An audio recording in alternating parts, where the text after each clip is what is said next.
구독자 여러분, 안녕하십니까? 오랜만에 찾아뵙겠습니다. 오늘은 고용량 비타민C 주사에 대해서 말씀드리고자 합니다. 오늘 강의 제목은 고용량 비타민C 항암 원리에 대해서 명확히 구독자 여러분들께 설명하는 그런 시간으로 갖고자 합니다. 비타민C 치료 역사가 1928년도에 이분이 오렌지에서 비타민C를 분리해서 노벨상을 수상했고요.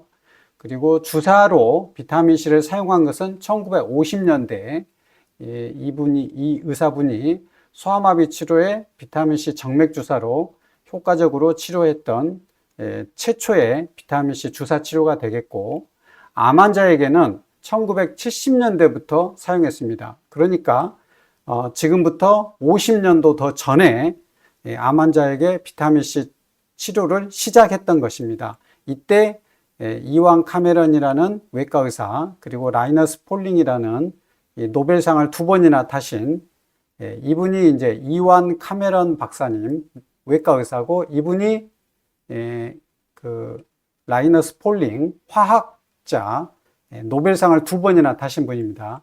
그래서 1970년도에 암 환자에게 10g 정맥주사로 생존율이 증가했다는 것을 보고했고, 이때부터 유럽이나 미국에서는 비타민C 주사를 암 환자에게 치료가 활발히 시행됐습니다. 그런데 이 메이오 클리닉이 지금도 이 미국에서 심장병 그리고 암 치료 이걸로 세계적으로 유명한 아주 큰 병원입니다. 이 클리닉에서 이분이 10g의 경구투여를 했을 때, 암 환자에게 경구투여를 했을 때 효과가 없다는 그런 발표를 했습니다. 그때부터는 이 비타민C 주사 치료 열풍이 식었습니다. 그런데 2004년도에 마크 레빈이라는 미국 국립보건원, 이게 미국의 그 국립 의학 연구 그 기관입니다.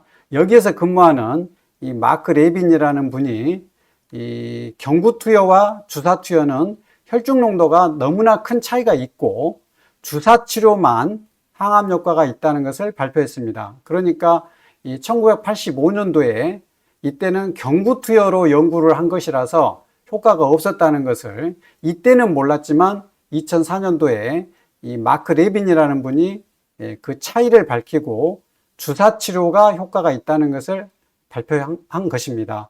그리고 1980년대부터 지금까지 약 45년 동안 미국의 리오단 클리닉이라는 병원에서는 이 비타민C 주사 치료를 활발하게 지금까지 하고 있고, 그리고 전 세계의 의사들이, 기능의학 의사들이 이 클리닉을 방문해서 그 비타민C 주사에 대해서 공부를 하고 오고 있습니다.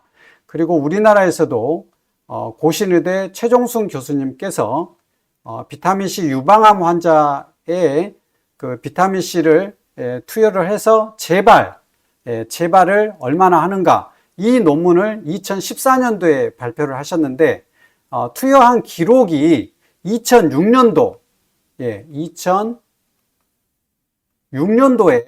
유방암 환자에게 60g 고용량 비타민C 주사를 투여했던 그런 논문을 발표하셨습니다. 그러니까 우리나라에서도 굉장히 20년도 더 넘게 치료를 했던 것이고, 저는 이 교수님이 치료했던 환자가 저희 하동에 사셔가지고 그때부터 제가 비타민C 주사를 투여했던 것입니다.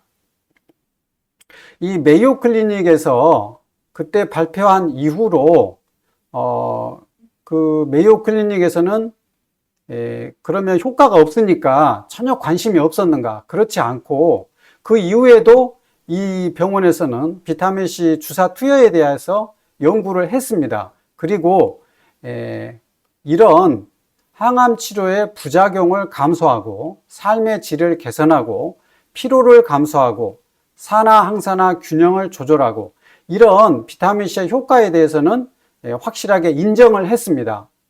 그리고 비타민C의 항암 치료 효과에 대해서는 대규모 연구가 아직은 없기 때문에 추가적인 연구가 필요하다, 이런 입장을 밝혔습니다.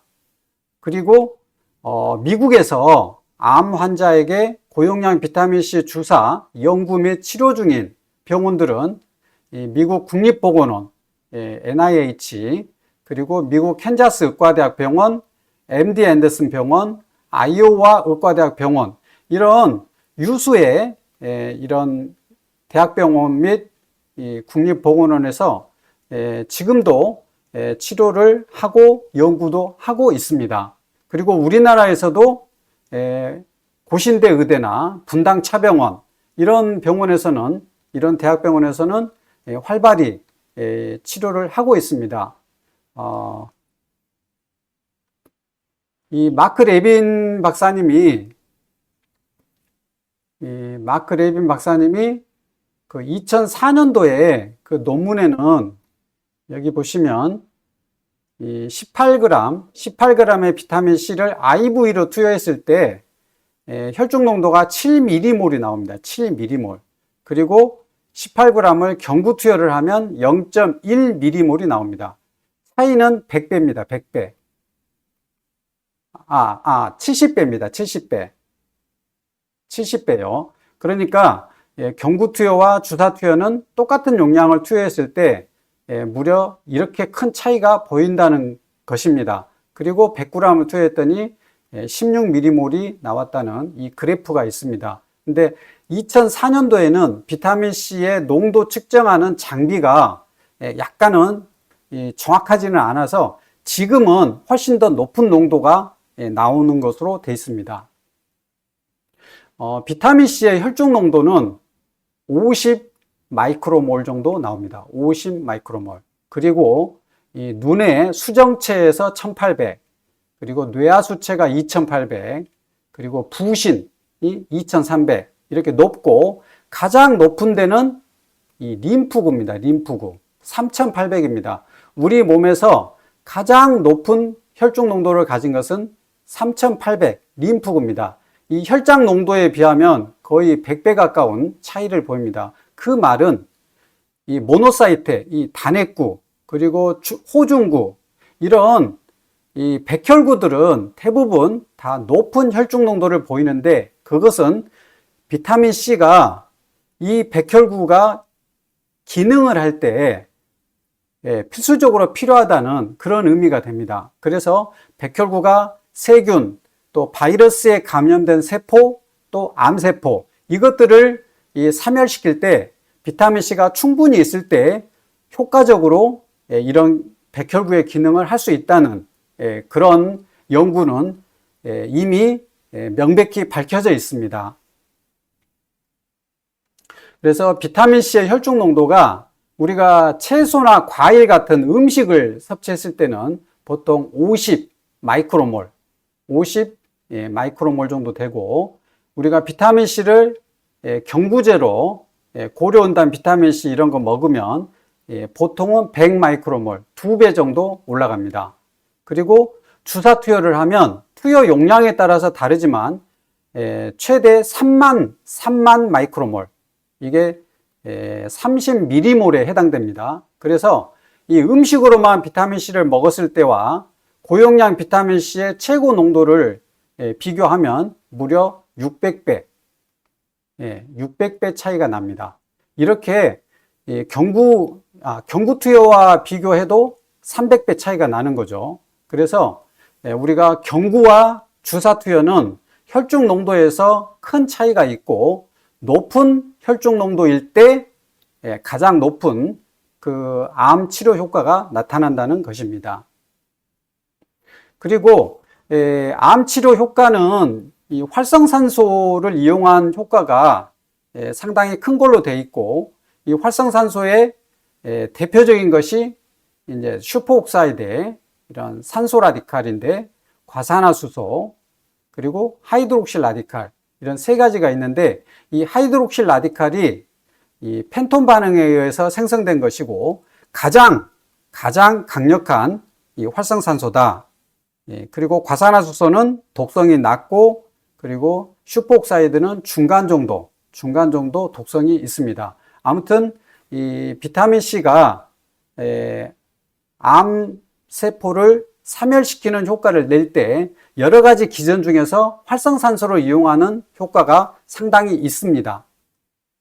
암세포의 내부와 외부에는 철이 많습니다. 구리도 있겠죠. 그 이유는 이 철은 이 DNA 합성, 에너지 대사에 필요합니다. 그래서 빠르게 분열하는 암세포는 철이 많이 필요합니다. 그래서 암세포의 세포막, 이 암세포의 세포막은 이 철분을 받아들이는 이 트랜스페린 수용체가 많이 있습니다. 그리고 이 페리틴이라고 하는 철분을 저장하는 단백질이 암세포의 세포질 안에는 많이 있습니다. 또 철분을 바깥으로 내보내는 이 페로포틴이라고 하는 이런 유출 단백질, 이것은 상대적으로 적습니다. 그 이유는 철을 암세포 안에 많이 보관하기 위해서 그렇게 하는 것입니다. 그러면 암세포의 이 내부와 외부에는 철이 증가해 있습니다.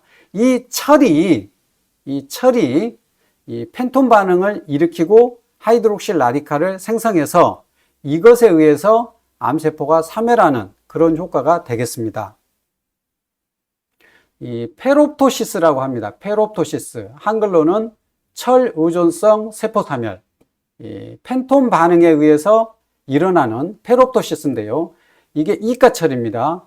과산화수소가 반응하면 삼가철 하이드록실 라디칼, 이게 활성산소입니다. 그리고 수산화 이온, 이렇게 해서 이 반응이 펜톤 반응이고, 이 반응에 의해서 생성된 이 하이드록실 라디칼, 이것이 아주 강력한 독성이 강한 활성산소입니다. 이것이 이 암세포를 죽이는 큰 역할을 하는 것입니다. 그런데 이 암세포의 내부와 외부에는 이 철분이 많이 있기 때문에 이 페롭토시스가 일어날 수가 있는 것입니다. 그래서 이 암세포의 밖에서, 이게 좀 어려워서 이 암세포의 바로 바깥에서 이 환원형 비타민C가 산화가 되면서 이 삼가철을 이가철로 환원시킵니다. 그럼 이 이가철은 다시 삼가철로 되면서 이 산소를 이 슈퍼옥사이드 라디칼로 만듭니다. 이것이 이 몸 안에 충분히 풍부한 수소이온과 반응해서 과산화수소가 만들어지고, 이 과산화수소가 철분과 만나면 바로 이 독성 하이드록실 라디칼이 만들어집니다. 그리고 이 과산화수소가 세포 안으로 자유롭게 들어갑니다. 그래서 세포 안에서 이 과산화수소는 철분과 세포 안에도 있고 세포 밖에도 철분은 있습니다.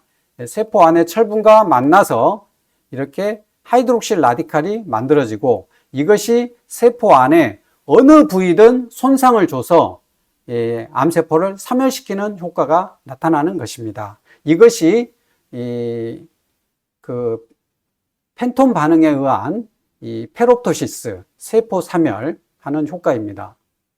그러면 이 HIVC는 고용량 비타민 C고요. 이 정상세포는 왜 손상받지 않는가? 세포의 내부와 외부에 전이금속, 그러니까 철과 구리와 같은 이런 이 펜톤 반응을 일으킬 수 있는 전이금속이 훨씬 적습니다. 두 번째, 항산화 효소가 암세포에 비해서는 풍부합니다. 이런 항산화 효소가 많이 있기 때문에 손상을 안 받는 것입니다. 그래서 이런 슈퍼옥사이드, 그리고 과산화수소, 이런 것들을 이런 효소, 이런 효소와 또 카탈라제 효소, 그리고 이런 것들에 의해서 이렇게 과산화수소, 이렇게 물, 산소, 이렇게 무해한 것으로 이렇게 바꿔져 버리는 것입니다. 정상세포에서는. 그래서 활성산소에 의한 암세포 사멸 효과를 보면 이 하이드록실 라디칼이 대부분의 그 효과를 큰 효과를 내고, 과산화수소는 독성이 약하지만 이 산화 스트레스를 주는 차원에서 암세포 사멸 효과가 조금은 있기 때문에 이런 효과가 되겠습니다. HIVC의 주된 항암 효과는 아무튼 이 아스코빅 애시드, 환원형 비타민C, 그리고 산화형 비타민C, 그리고 이것에 의해서 만들어진 과산화수소, 환원형 비타민C, 산화형 비타민C, 과산화수소 모두 암세포로 들어갈 수 있어서 이 세 가지가 모두 어느 정도 역할을 해서 암세포를 사멸시키는 그런 기전이 되겠습니다.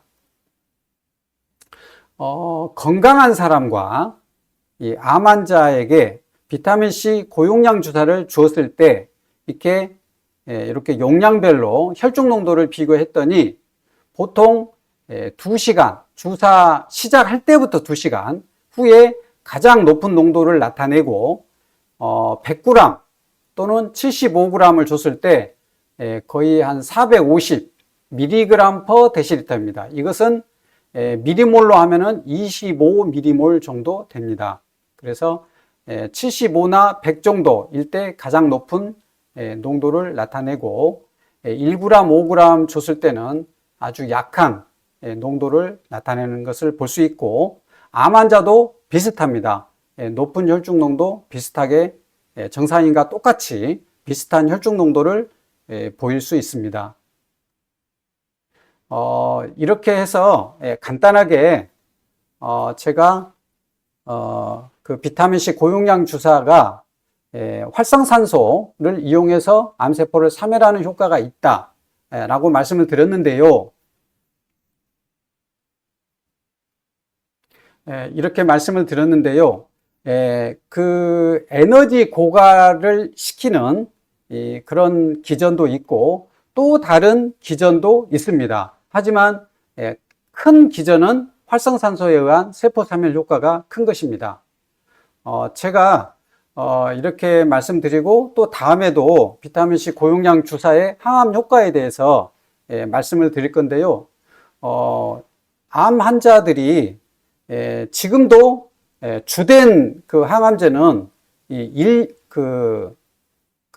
세포독성 항암제입니다. 그것이 1차적인 항암제고, 면역 항암제나 표적 항암제는 사실 효과가 그렇게 완벽하지 않고 또 모든 암에 다 적용이 되는 것도 아니고 또 이것이 내성이 생기는 것도 있고 부작용도 있어서 그래도 가장 효과가 큰 것은 세포독성 항암제입니다.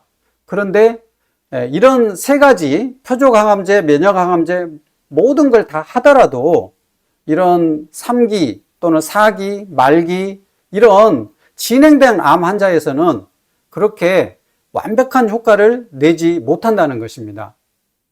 그리고 비타민C 고용량 주사가 그런 것을 어느 정도는 도움이 될 수 있고, 또한 아까 말씀드렸듯이 부작용을 많이 감소하고 삶의 질을 좋게 만들고 통증도 감소시키고, 그리고 이런 전신 상태를 좋게 하고 또 혈구수의 감소도 상당히 막아주기 때문에 항암을 계속 진행할 수 있도록 도와주는 것입니다. 이런 효과만으로도 충분히 비타민C 고용량 주사를 함께 해야 될 이유가 된다고 저는 생각하는데, 너무 과소평가하고 비타민C 고용량 주사 치료를 너무 이렇게 폄훼하는 그런 그 분들이 계셔서 저는 안타깝습니다. 그런 고식적인 이 항암 치료만으로 완벽하게 치료가 잘 된다면, 그렇다면 굳이 이걸 할 필요는 없겠지만, 이런 다양한 모든 방법을 다 쓰더라도 완벽하지가 않기 때문에 같이 치료하는 것이 훨씬 도움이 된다. 이것이 저뿐만 아니라 비타민C 고용량 주사를 하는 대부분의 의사들이 갖고 있는 생각입니다. 그래서 환자 여러분들께서 공부도 하시고 또 다른 여러 가지 이런 그 의사들의 이런 의견을 들으셔서 결정을 하시면 좋겠고요. 옛날에는 한 5년 전만 해도 대학병원 교수님들이 비타민C 주사 하지 마세요 이렇게 말했습니다.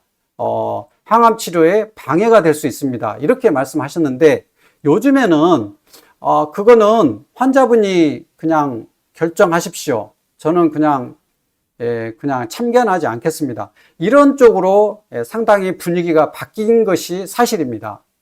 그리고 실제로 아까 말씀드렸듯이 차병원이나 또 고신대병원은 오래전부터 이 치료를 적극적으로 하고 있습니다. 그리고 비타민C가 이런 제약회사에서 돈이 되지 않기 때문에 큰 그 대규모 논문이 나오지 않는 그것이 제일 큰 단점입니다. 어쩔 수 없는 그런 한계가 있기 때문에 하지만 같이 치료하는 것이 환자분들에게는 정말로 유익하다 이렇게 생각하고 다음에 또 비타민C 고용량 주사에 관한 영상으로 찾아뵙겠습니다.